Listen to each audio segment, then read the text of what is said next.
Mali. De surcroît, le point de rupture de liaison du drone et le point de localisation de l'épave sont tous situés sur le territoire national malien.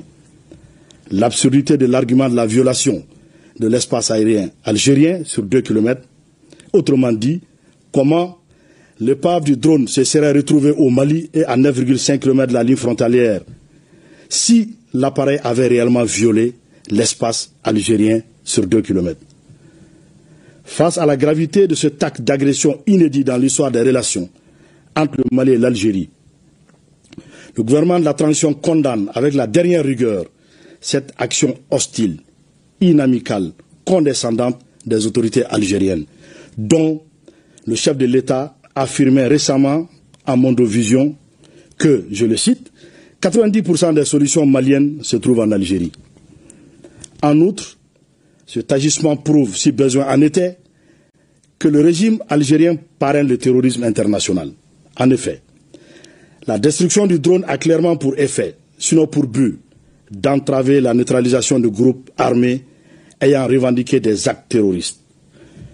Le gouvernement de la transition, en cette triste circonstance, tout en rappelant la teneur de son communiqué numéro 64 du 25 janvier 2024 et celle de l'allocution du Mali lors de la 79e session de l'Assemblée générale des Nations unies, condamne l'attitude du régime algérien qui, en plus de servir de base arrière aux groupes terroristes, s'engage aujourd'hui dans la lutte armée pour perpétrer des agressions contre un État voisin en vue de protéger ses suppôts terroristes.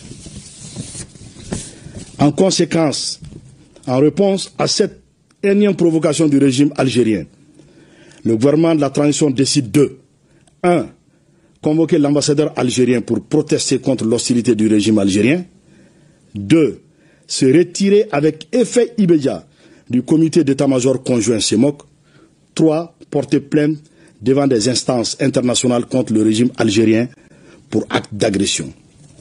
Aussi, le gouvernement de la transition fait remarquer que cette agression flagrante du régime algérien contre le Mali est en contradiction avec la participation effective de la République du Mali à la guerre pour l'indépendance de l'Algérie pour soutenir le Front de Libération Nationale, FLN. Enfin, il demande au régime algérien, exportateur de terrorisme, de cesser d'être une menace à la paix et à la sécurité régionale, puis d'adopter un comportement responsable visant à promouvoir la paix et le développement.